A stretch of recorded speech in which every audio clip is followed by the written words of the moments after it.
Welcome. My name is Ruby Solis, and I'm part of the Skoll Foundation team. I want to extend my warmest welcome to the 2022 Skoll World Forum. I am so incredibly honored to introduce this session, Funding in the Future, Innovative Pathways to Impact. This is a truly remarkable group of people that you'll be hearing from today. I want to start with a few housekeeping items. First and foremost, this session is being recorded and will be released publicly in the next couple of days.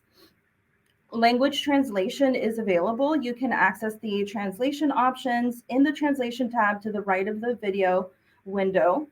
Please feel free to use the chat features to engage with each other, to provide comments or questions you may have. Our moderator will be taking questions towards the end of the session. After the session, you will have the opportunity to continue to engage, whether it be our roundtable discussions, where you'll have the opportunity to hop on camera and engage deeper in conversation regarding topics related to this session.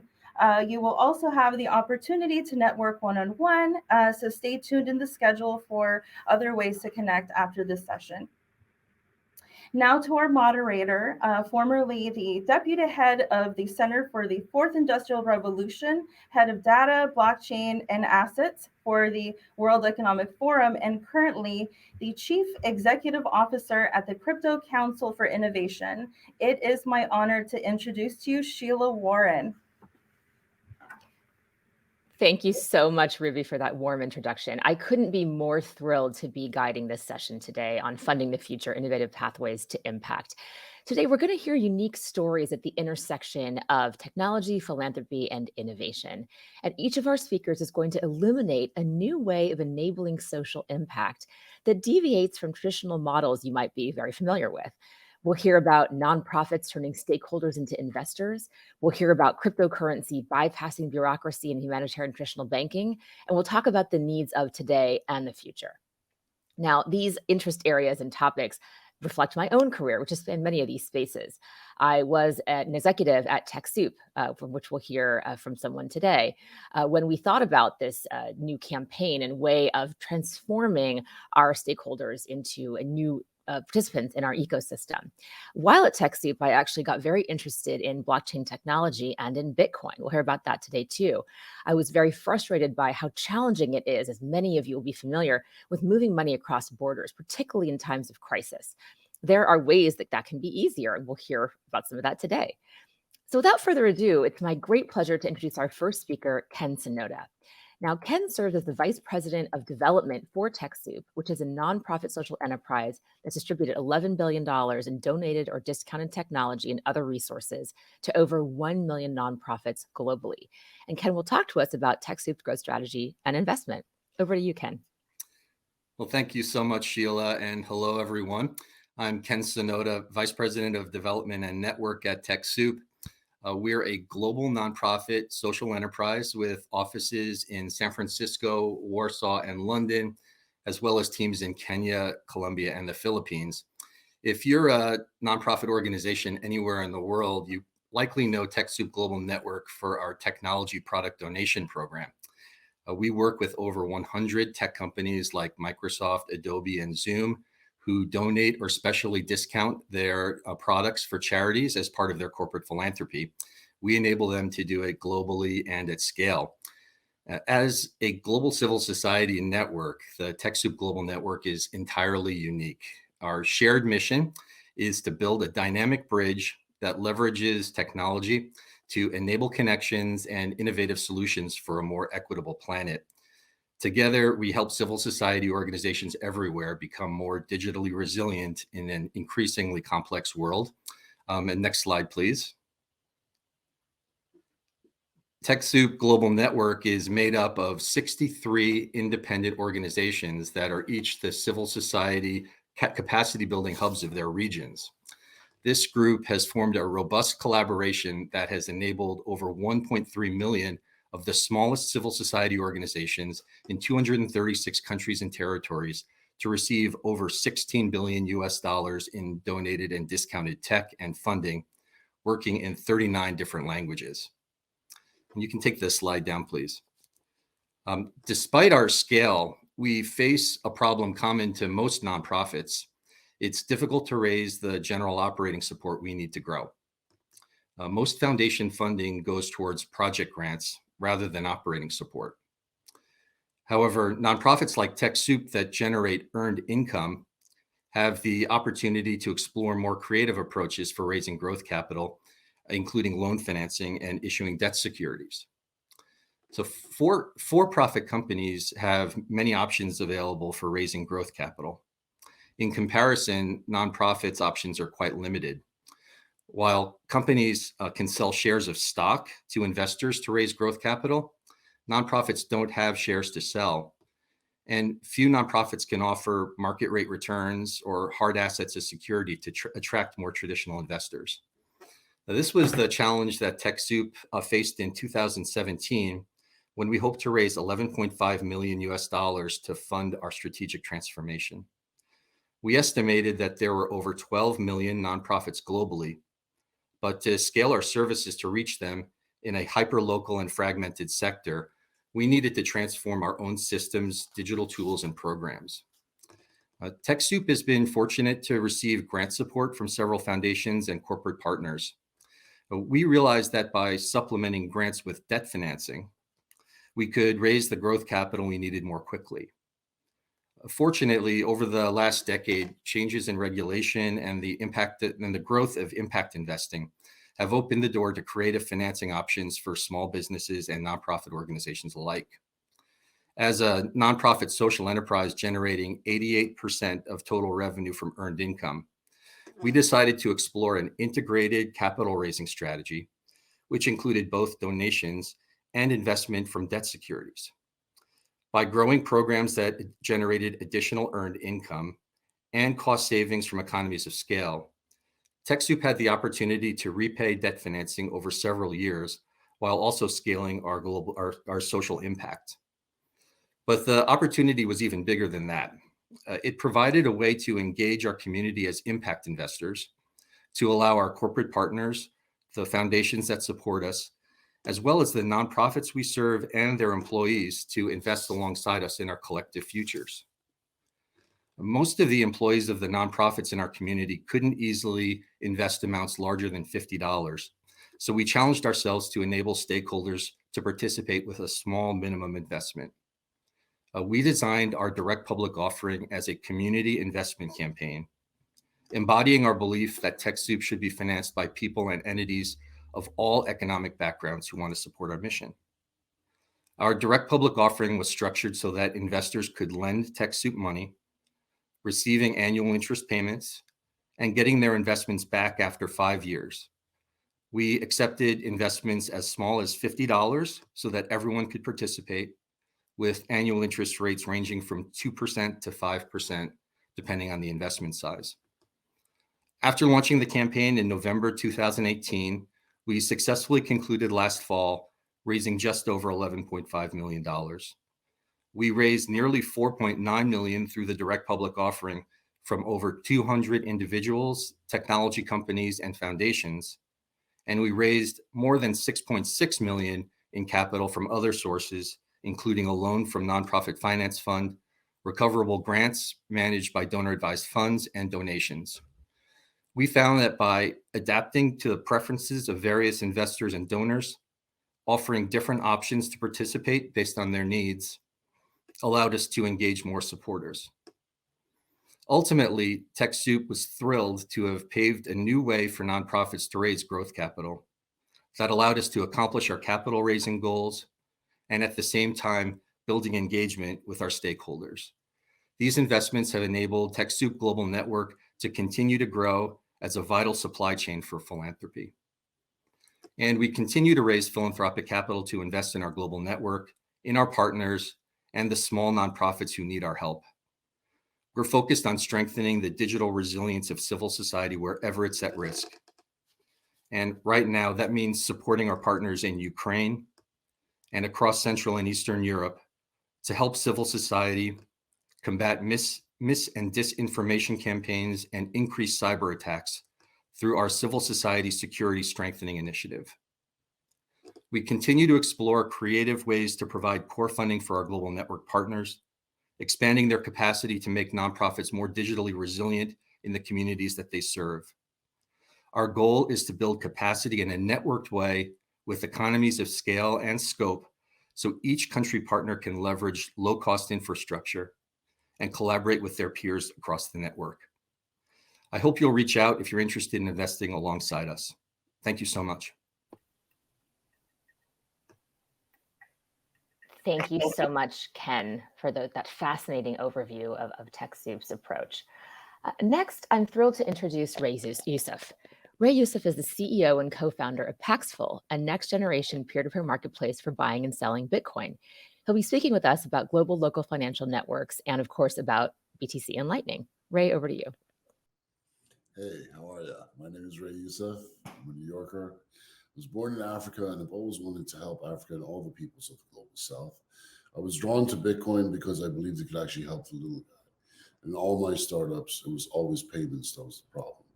As hard as that is for some of us entrepreneurs, payments is a far more massive problem for the peoples of the global South. They live in a system of economic apartheid, one that we cannot imagine in the golden circle of Western finance. If they want to make a payment outside of the country, it's nearly impossible sometimes because of local capital controls, making it very hard to be a merchant in a country that doesn't produce much. If they want to receive money from family abroad, they pay a hefty fee. There's many obstacles in their way, and these obstacles are what keep them poor. It's important to understand that the problem we're trying to solve here is we want to make everyone rich. This is possible. When you look around the world and you see why some people are always rich and some are damned to be poor, it's simple. The poor people are trapped in their local economies. They cannot trade outside of their local economies. Thus, they cannot trade freely. Free trade brings wealth. Cutting that off brings poverty.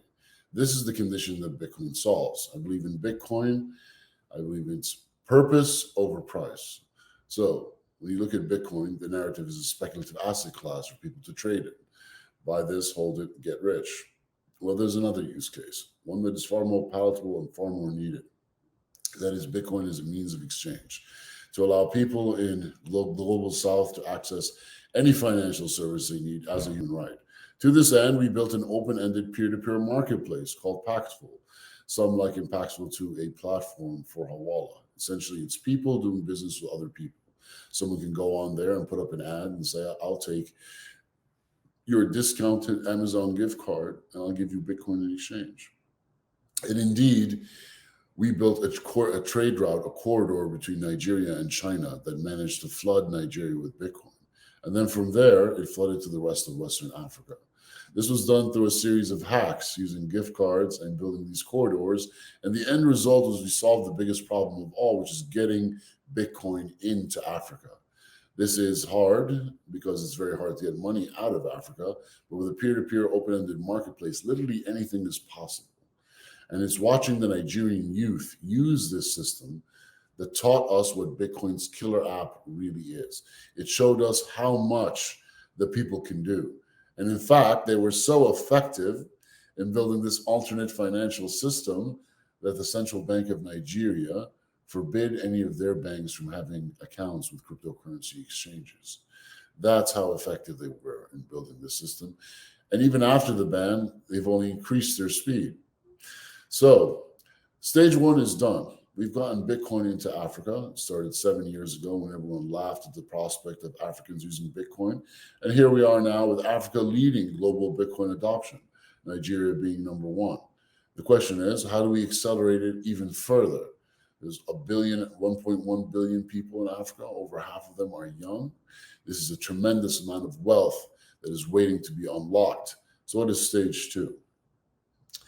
We have to move faster, guys. We have to make sure that Bitcoin, hard money that it is, honest money, reaches the ground, the man and woman on the street faster. And the name of the game there is education. There's no getting around it. This is not a get-rich-quick scheme. This is an investment of at least 20 years into education. Education is a fickle beast, but you educate the ones that want to be educated. And I haven't found a people more hungry for education than the Nigerian people. I was there. I was wearing a Bitcoin hat in the Hilton Hotel. I walked by, and this young lady named Rachel comes out of the kitchen with her apron and her hat still on. And she comes to me, she asked me, teach me about Bitcoin. Poor young lady didn't even have a working phone. Instead, she scribbled down her number on a piece of paper. And that's how eager she was to learn. We built the Pax Educational Center in Abuja specifically for people like Rachel, those that want to learn. And every day, people are educated and they come out with a new understanding of what they can actually use Bitcoin for. These are normal people we're trying to reach. And they want to know one thing. When I have the Bitcoin, what can I do with it? Right now, a lot of them will take them and gamble them on coins, shit coins in a casino. That's not the way forward. We want to show them that once they have that Bitcoin, they are truly a global citizen. It is their global financial passport. It is censor resistant. They don't have to ask anyone for permission, and no one can take it away from them. That is what the global South has been waiting for. That is what will empower these people to build wealth around themselves. To that end, educational centers are nice, but we have a far more comprehensive plan. We want to promote and engender generative action throughout all of civilization. And that means water and education for the young ones. It's a personal dream of mine to build 100 schools across Africa and the entire world. You guys can go to the next slide. I forget. There we go. How about the next one after that? We've already seen that. There we go. Built with Bitcoin Foundation. So our mission is to build 100 schools across Africa and the entire global South. We have built 7 thus far. They have proven to be immensely successful. We're constantly upgrading these projects. This Built with Bitcoin Foundation is 100% non-for-profit. The vast majority of everything donated goes to helping the people. And again, it's a generative play. You can build a well for $10,000 or $20,000 anywhere in Africa, and within 2 years, it will ROI. We're looking to build sustainable structures that will promote civilization and growth everywhere, and education is at the heart of it. Thank you all so much. I hope you'll continue believing. We are making a real difference here, and it is normal people on the ground voting with their energy and with their money. All the protesting in the world doesn't work. But if we solve the money problem, we fix the world. Nowhere is that more evident than in Africa and the global South. These are brilliant people. They are ambitious. They are ready to go. And we owe it to them. And here we are. Thank you all so much. CEO of Paxful, proud to be here. Ray, thank you so much for that overview. I could not share your enthusiasm more for what Bitcoin's doing in Africa. And I think these are just stories that aren't really getting the worldwide media attention that maybe other kinds of narratives, some of which you alluded to, are. We've also seen Bitcoin's use in times of humanitarian crisis, like in Ukraine, for example. And I'd love to hear from you just briefly some other kinds of examples of concrete use cases where you're seeing Bitcoin or crypto, but Bitcoin specifically, prove to have this really unparalleled value. I love giving And examples. perhaps with economies and humanitarian crisis. I'll give you a simple example. I was in Berlin. I was talking to a friend of mine. She was from Kenya, and she was complaining about how much she had to send over to her sister. She paid 20%, 200 euros to send 1,000 euros via Western Union. So I asked her if her sister had an M-Pesa account. M-Pesa is the leading digital wallet in Kenya. It was like the precursor to Bitcoin. 98% of Kenyans have an M-Pesa account, which works on a mobile phone, even not a smartphone, and they can use it for payments anywhere. She said, of course, my sister has an M-Pesa account. So I went on to Paxful. I looked there and I said, is there anyone willing to buy my Bitcoin in Kenya and pay me with M-Pesa? I found a fellow and I did the trade with him. And I gave him my friend's sister's phone number. And then in 13 seconds, my friend in Berlin sitting next to me gets a text message from his sister. It's like, who sent me this money? I sold some Bitcoin to a guy in Kenya, and he paid me by sending an M-Pesa transfer from his M-Pesa phone to my friend's sister's phone. Now, here's the cool part. Instead of paying 20%, we made plus 4% because Bitcoin is more scarce in Kenya. People are willing to pay more for it. My friend saw that and she's like, wait a minute, I just made a 4% profit. Now she acts as a local kind of Western Union for all of her Kenyan friends. and she just charges them. She charges them nothing, and she pockets the 4% for herself. And that's the beauty of peer-to-peer Bitcoin on the street. It can do anything if there is the will.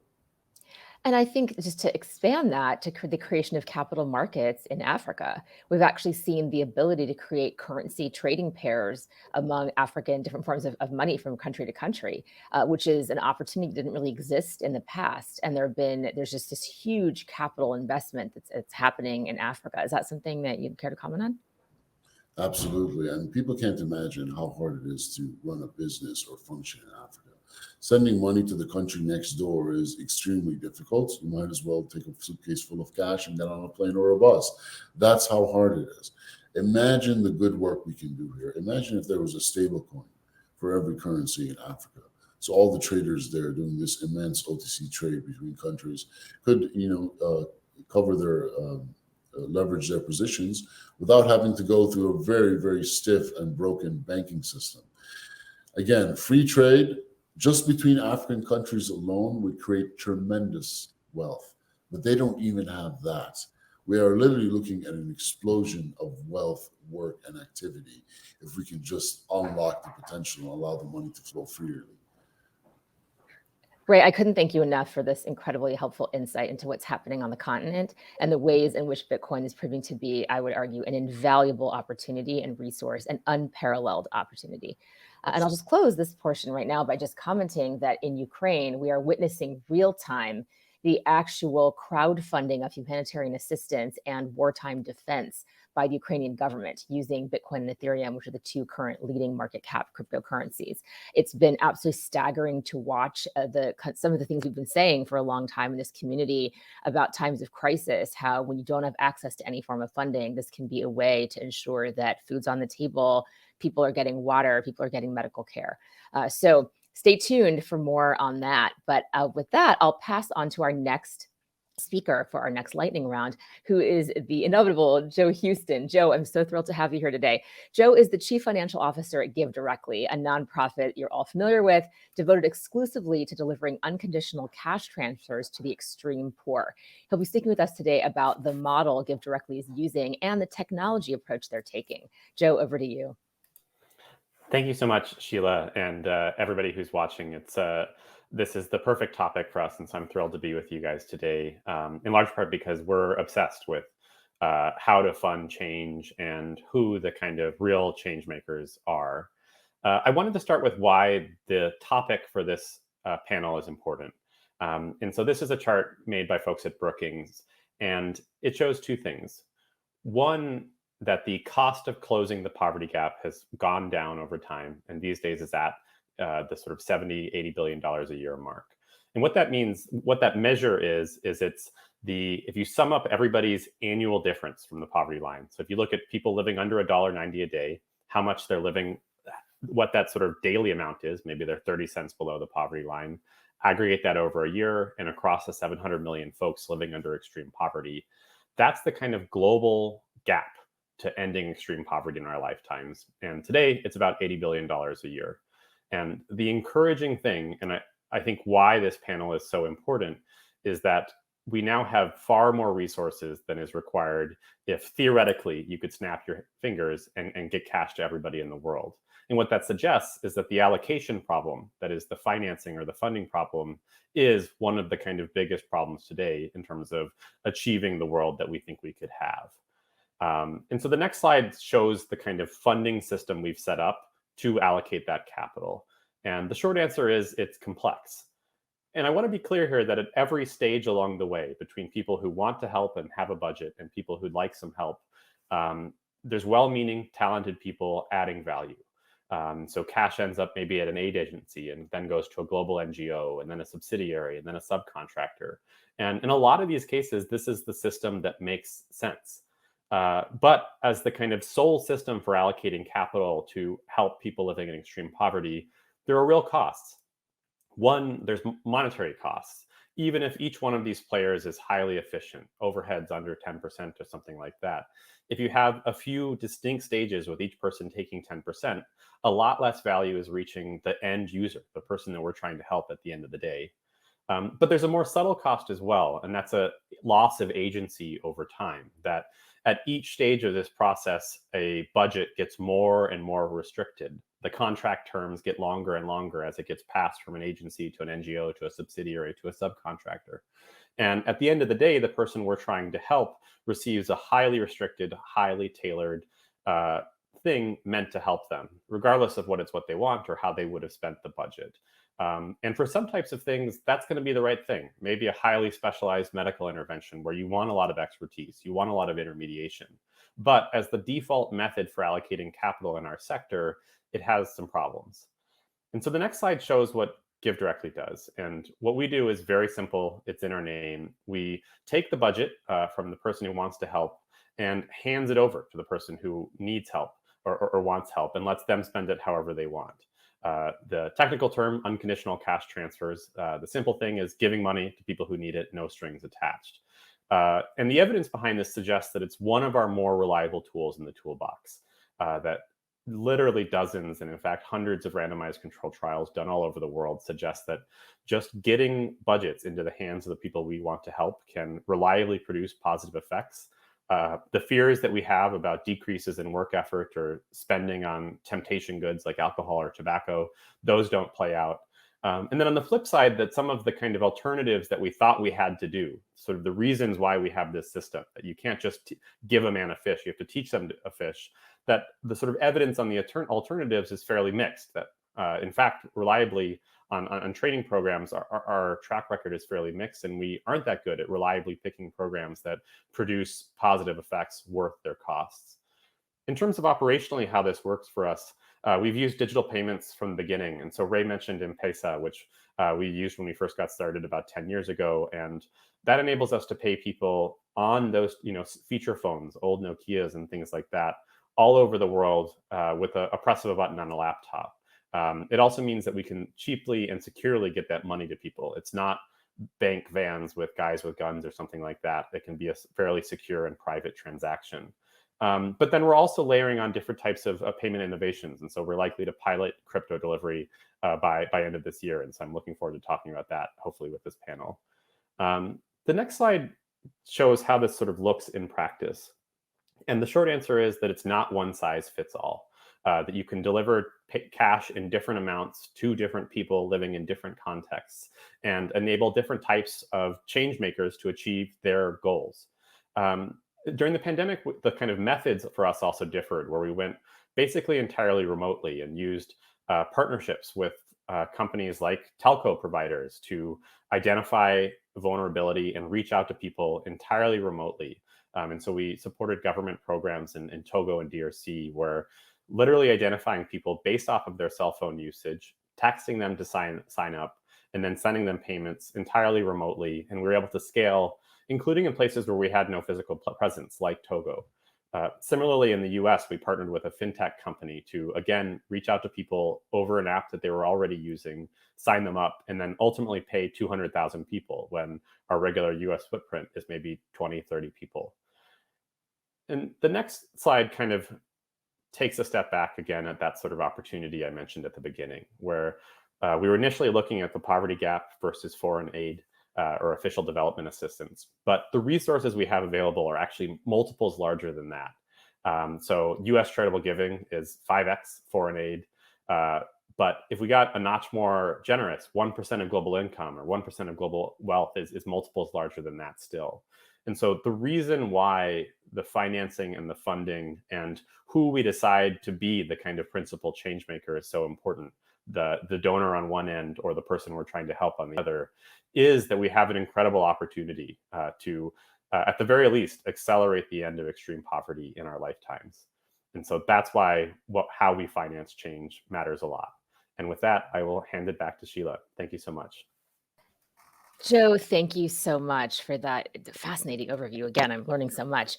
I have a question for you on a slightly different tack. So a lot of times when people talk about the poorest of the poor, they use this statistic from the World Bank. It's a bit dated, 1.7 billion people in the world who are unbanked or underbanked. And I've recently been taking some issue with this term and the idea that it implies that the goal is to get people into the formal banking system, when in fact, as we've heard from our last two speakers, you and Ray, there are really other ways of providing value to people, particularly in deeply impoverished situations. I'm just curious to get your reaction to that term and the way that it kind of dominates some of the landscape when talking about this community. It's a really good question. And I do think you're right that we think about the problem. Obviously, access to financial tools is helpful, but we think about the problem as kind of forcing people to use the tools that work for us, when actually a lot of the problem is building the right tools. And you see the private sector and the people we're trying to help themselves building those all the time, whether it's M-Pesa in Kenya and mobile money globally, or the kind of more sort of newer payment methods, whether it's Bitcoin or something else. And I do think the problem is less about sort of forcing people through bank sign-up applications and more about kind of user experience type questions around how do you build tools that are genuinely useful to people? Because once those exist, I think the take-up is pretty natural. You see a lot of demand and people figure out how to use it the way they want. The other thing I would say is even before you get to technology, humans are natural financial engineers. And so a thing we've seen, with one of our basic income pilots was with that pilot, we were delivering recurring cash payments. And so there's a question of how can I save those up to spend on big things? And the kind of financial inclusion expert would say, well, we got to sign everybody up for a bank account. But something we saw in a lot of the communities where we worked was people turning those payments into table banking arrangements where you just write down a ledger on a ledger, in this case, a physical one, on a given month, who's going to receive everybody's payments. And that was a way to financially engineer a recurring cash payment stream into distributed large chunks of cash to let people spend. And so I do think there's a lot of ingenuity and financial engineering already happening. And the question is less how to sort of force it through our existing systems and more how to build systems that are useful to those folks.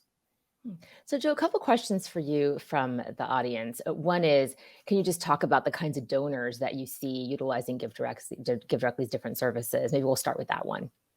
It runs the full range. And so we have people sending in $20, equivalent cryptocurrency type donations. We also have donors like Jack Dorsey or Rihanna, but also governments. And so we've worked with USAID and FCDO, the World Bank and others. And I do think we want this to be a kind of all-purpose tool that for any given problem, the default that we're sort of proving we're doing more good than is how can we just hand over the budget to the people we're trying to help? And if we have better uses in that, great. But I want that sort of default mechanism to be available in any of those types of contexts for any type of budget that's meant to help another person. Fascinating. And then another question for you says, do you have evidence of short-term direct donations leading to medium or long-term poverty alleviation? And the context of the question is the evidence is quite clear on the inefficiency of delivering aid to low-income and marginalized communities. So how does this differ? There's lots of evidence of the effects of cash transfers lasting a long time. And so there was an evaluation of the Progressa program in Mexico that looked at, in this case, recurring payments, and then measured the effects 2 decades later. There's similarly a paper in the US that looked at the effect of a mother's pension program in the 1930s. And then you were able to track the effects of that program on the children of those mothers over their entire lifetime. And so the people who grew up under people receiving cash transfers lived a year longer and had higher earnings over that period. That's not the same as saying that a small amount of money given at one time is enough to sort of flip the switch and end poverty. But there is pretty reliable evidence that you can get durable effects with different types of cash transfers. That is fascinating. Well, Joe, we'll pick this up again when we have our panel discussion at the end, but thank you so much. Thank you. And now I'll introduce our last lightning talk speaker, Nasir Qadree. Nasir is the founder and managing partner at Zeal Capital Partners, which is an inclusive investment vehicle partnering with entrepreneurs to bridge America's wealth and skill gaps. He'll be speaking with us today about inclusive capital. Nasir. Good day, everyone. Nasir Qadree. Sheila, thank you so much for the warm introduction on behalf of the entire Zeal Capital Partners team. It is an honor to be here and to be partnered with the Skoll Foundation. Sheila, as you mentioned, Zeal Capital Partners today serves as an inclusive investment vehicle, laser focus on sourcing, investing, and scaling high growth, early stage entrepreneurs led by diverse management teams that are rethinking the building blocks of wealth, from education to employment pathways to financial wellness, that we believe is pivotal to turbocharging economic mobility.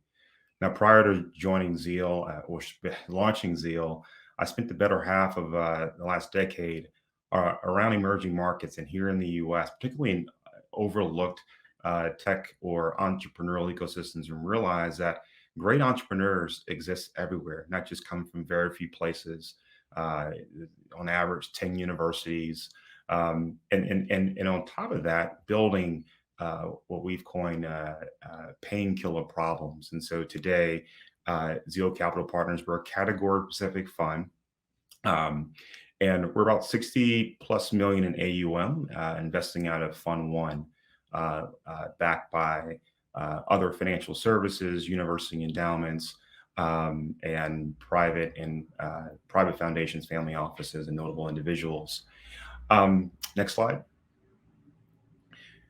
Our theory of change is essentially how we invest, how we source and invest and scale into enterprise tech-enabled projects.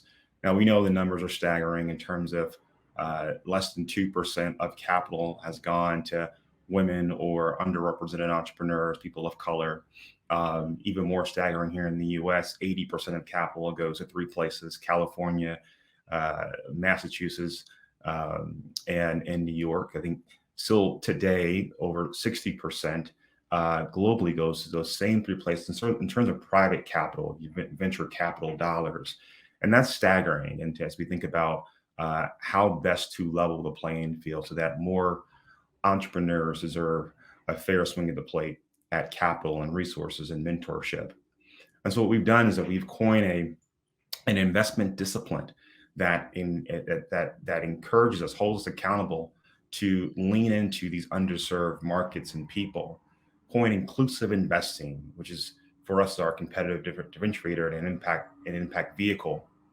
Essentially, it is a 5-pronged market-back approach that allows us to widen our lens to ensure that we're keeping impact front and center and our returns front and center. But of course, we're also ensuring that we're sourcing and giving entrepreneurs historically left out a fair swing at the plate at capital. So the first is that we ourselves are diverse managers. And we know when you're a diverse management team, you will organically over-index your allocation into more underrepresented entrepreneurs, women, people of color. We know today, over the past decade, of 1.4 billion 1.4 trillion in capital is left on the table when we're not taking a proactive approach in allocating into more underrepresented underrepresented entrepreneurs. Geographic inclusivity. We've actually partnered with 24 ESOs here in the US. It's entrepreneurs organizations, all 24 of which are outside of Silicon Valley, New York, and Boston. Now, we're not ignoring these tech ecosystems, but we know that there are amazing entrepreneurs who are building on top of local assets, from Nashville to Detroit to here in Washington, D.C., Atlanta, Austin, and including your traditional tech hotbeds. Our investment focus, we're a category specific fund building, staying within our competency, focusing on financial technology and the future of work with the lens of narrowing the wealth and skills gap. And then it's our impact lens. We built internal impact framework to track the companies the Zeal portfolio companies' impact metrics.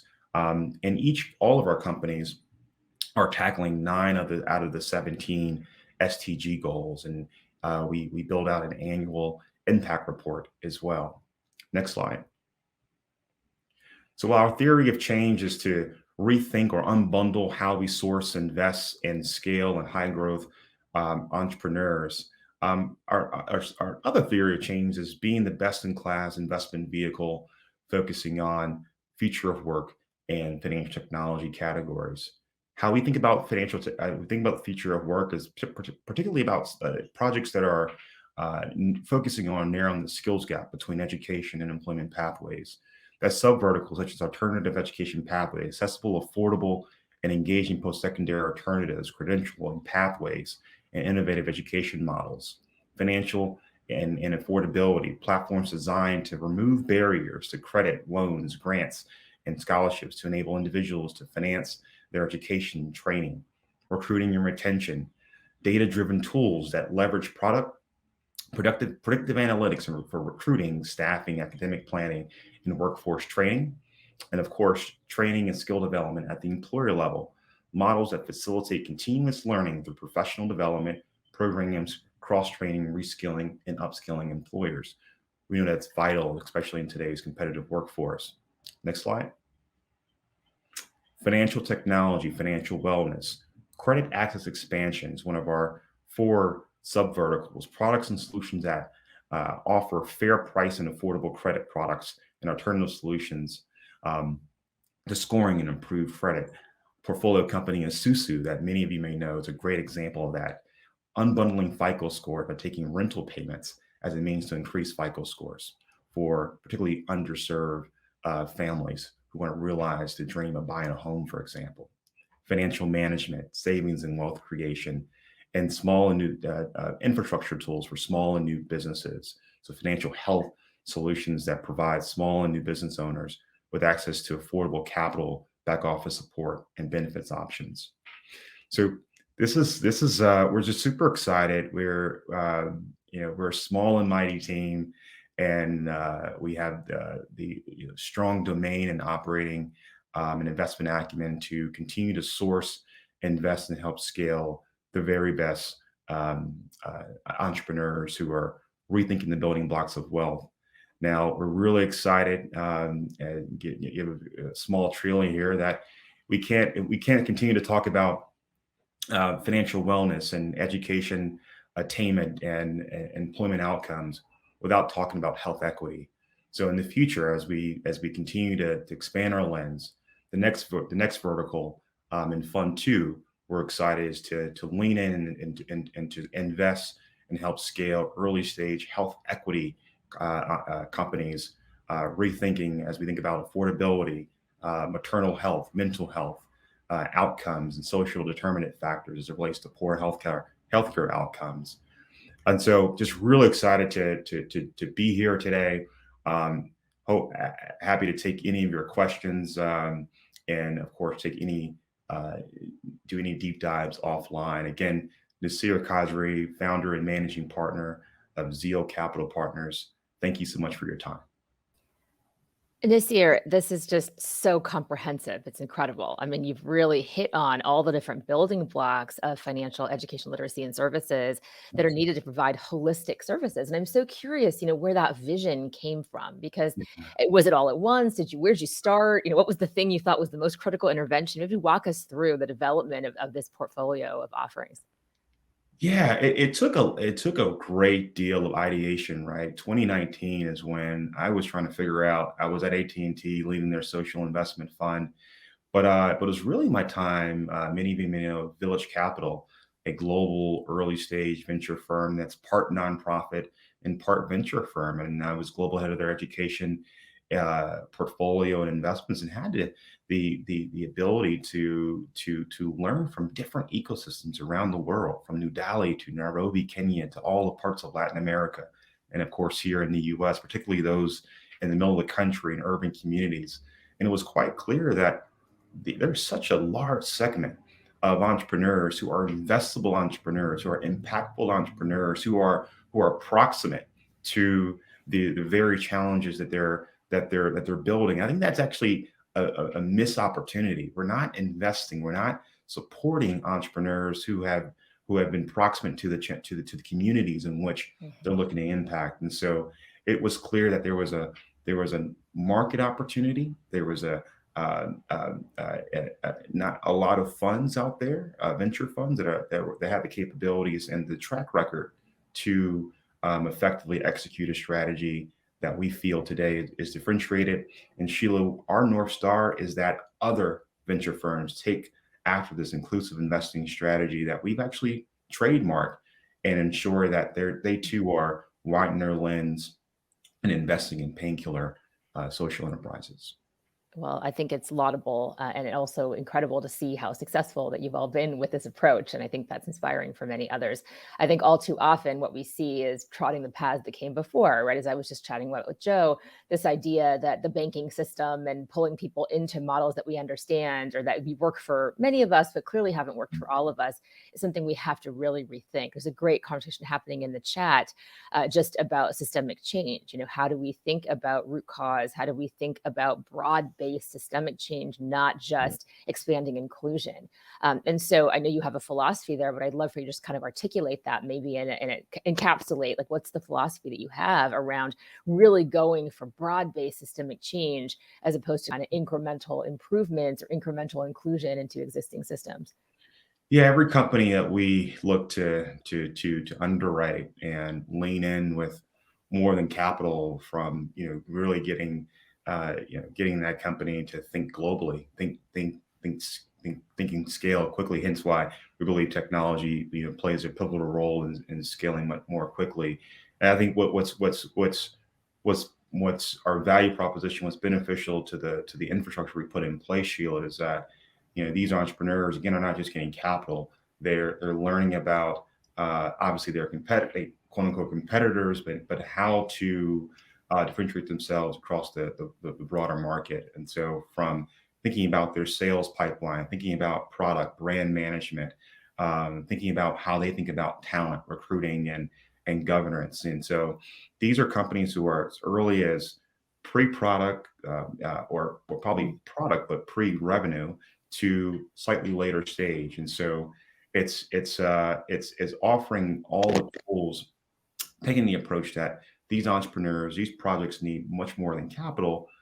They also need other functional expertise. And so what we've built is a solid, meaningful infrastructure that supports entrepreneurs outside of capital. And so that's part of our theory of change and our more of our value proposition. Thank you for that. And question in the chat for you as well, which is, how do you use models like yours or just kind of in general, ensure that capital is, as it's put here, feeding good capital and starving bad capitals, right? So in addition to channeling money towards the causes that align with the philosophy you just outlined, how do you also make sure that that capital is maybe not used down the line, et cetera, to further feed products and services? And here it's framed as enable negative externalities, whether that's social, environmental, et cetera. That's a great question. I think, we have a very, very rigorous diligence screening and diligence process, and that we don't take lightly, a discipline that really requires us to dig in and understand the founder, understand the product and how they're thinking about taking it to scale, and who are the end users, really getting a sense of the end users and how that will positively impact their social or financial outcomes. We were, I think in particularly all of us may know in financial technology, it can be predatory. And so we absolutely stay away from predatory products that it may sound good, or whether it's a loan type of innovation, but essentially you're still hurting that underbanked consumer. So it's taking a thorough diligence approach on how the company is looking to scale, but more importantly, how it can positively impact the end user. Thank you for that, Nasir. And we'll get into this again in our next segment, which is the panel. So I look forward to welcoming back our lightning speakers for a group conversation. Thank you, Sheila. Great. Hey, everyone. So I want to start with the question that I asked Nasir that he answered so deftly, which is, how do we think about systemic change? So how are your organizations tackling that problem versus maybe incremental change, incremental improvements? How are you getting at kind of these root cause issues and looking to change the very environment in which people and communities are actually engaging? Maybe I'll go to Joe first on that one. Sure, happy to start. I think it's a few things. First, that systems are linked to the individual level things. So when you look at the effects of cash transfers, you can see knock-on effects on things like stress or depression or intimate partner violence or things like that. And so I do think some of these structural issues are highly related to the kind of baseline level of how secure an individual is. Second, that we think of aid as operating as like in a vacuum of like a donor gives something, a nonprofit does something to a person, and it's all sort of happens like that. But obviously it's more dynamic than that, that if we give cash to somebody, they spend it, and there's these knock-on type effects. And so we've actually been able to measure the kind of fiscal multiplier of our work, and found that for every dollar delivered, there's an extra $2.60 in economic activity. But the last thing I'd say is, I do think ultimately what our model is about power and who gets to control budgets and who gets to decide. And so even if our intervention is a highly individual to individual type intervention, the point we're making is a fairly systemic one. Thanks, Joe. Ken. Yeah, so many of the nonprofit organizations, civil society organizations that we support are really driving a systemic change in the communities that they're serving. And so many of them are very small organizations that are woefully underfunded and under-resourced in an increasingly complex and increasingly digital world. So we really believe strongly that by giving change makers, by giving civil society organizations the tools, the services, and the training, and also the community that they need in order to accomplish their missions more effectively, that has the potential to have massive systemic change. And one of the things about TechSoup's model is that we can do it globally and at scale in collaboration with our global partners. So we really feel that that kind of support for change makers locally is really critical for systemic change. So it's really about empowerment. What I'm really hearing is it's about individual empowerment and community empowerment, and how we can shift that dynamic that exists currently in society, especially in many parts of the world, where people are made to think of themselves as not agents, not having agency within these systems in which they're operating. And so there's something in the chat that came up as well that I'd love to chat about with all of you, which is this idea: how do we change the frame around community investment or engagement as being somehow risky or riskier, right? Like there's a premise in civic tech: build with, not for. So go in and make sure that you're identifying the problem and locating that with the communities for which you're trying to craft a solution, that it ought to be generated by those communities if it's going to actually take off and have traction. But that's seen as sometimes a riskier approach. And so I'd love to just get your response to that as a general matter. And maybe, Ken, with you, because you're now involving the community in TechSoup's very financial health, right? And so how did you think about that in the conversations that we had at that time, but even now, about the risk approach that you're taking there? Yeah, it's so interesting, the perception in philanthropy and that giving donations, that giving grants is not a fundamentally risky proposition, but that somehow impact investing is. It's part of the investor education that we're finding is that so often when a nonprofit organization like TechSoup tries to engage stakeholders as impact investors, they have a perception of investment being a risky proposition and start to think of it as bankers, whereas they have very little much lower concerns about giving grants and donations. So really trying to do a lot of investor education and helping people to understand that engaging community, that raising impact from stakeholders is actually less risky, and that engaging in and doing outreach and getting our community very much engaged in TechSoup and our strategic plans and in our vision is really critical to our long-term success.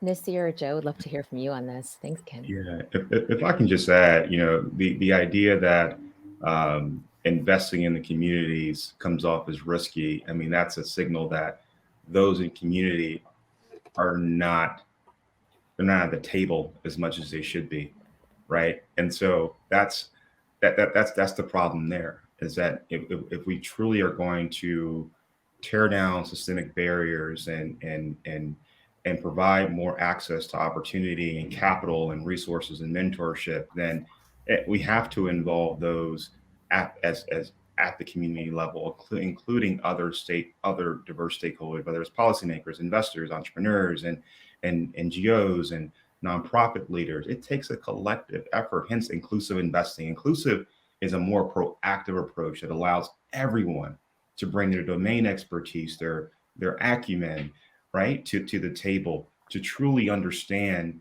what's happening at the community, including those community members, like the barbershop, I mean, the pastor, the imam, them included. And so to say it's risky is a signal that those in the community are not at the table. The only thing I'd add is I think we think of handing power more to sort of folks at the community level as risky because we're not being comparative. And so, yes, humans and communities are risky, we're fallible, but somehow we forget that when we think about decisions made by donors or the people sort of more traditionally thought of as in power.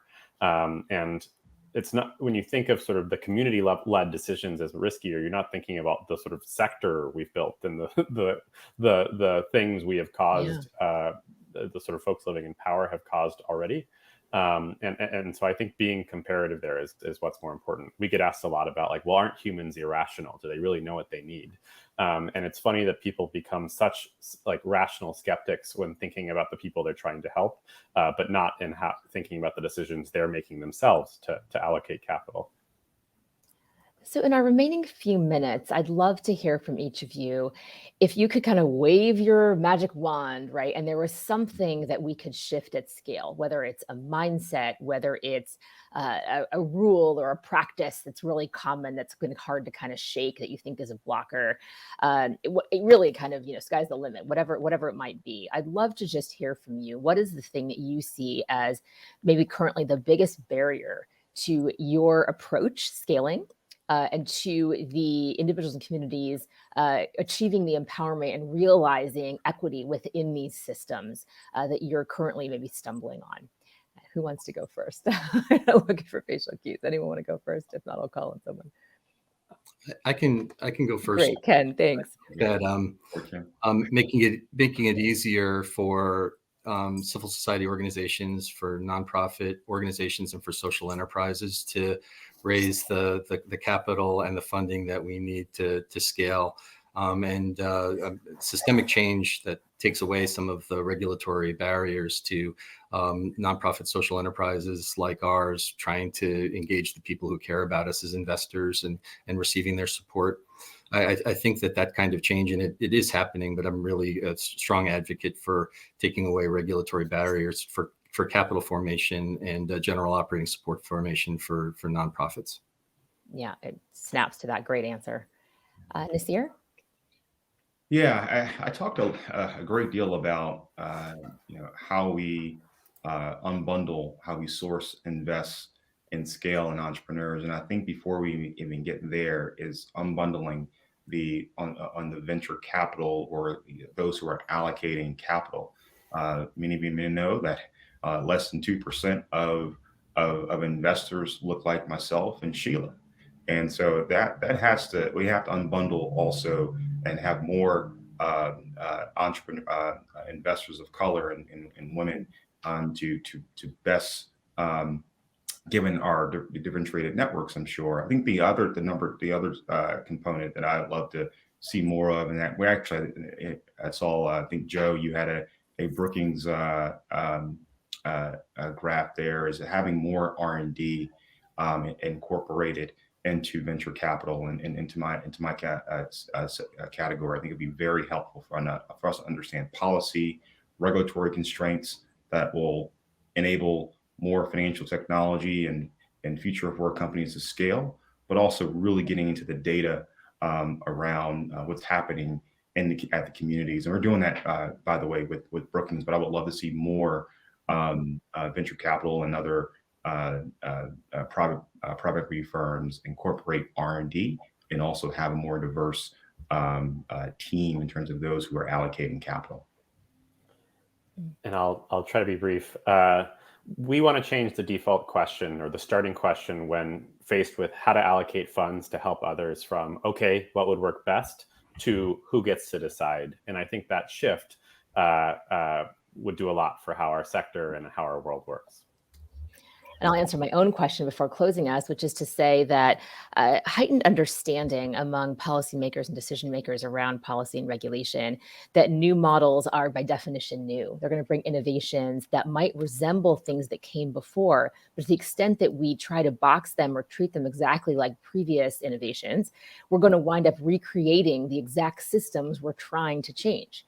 And that is not a productive approach. We need to allow innovation to thrive, experimentation to happen, and understand that there's a reason that innovation keeps flowing into these spaces that we've been talking about. And it's because there is a problem, and that problem is systemic.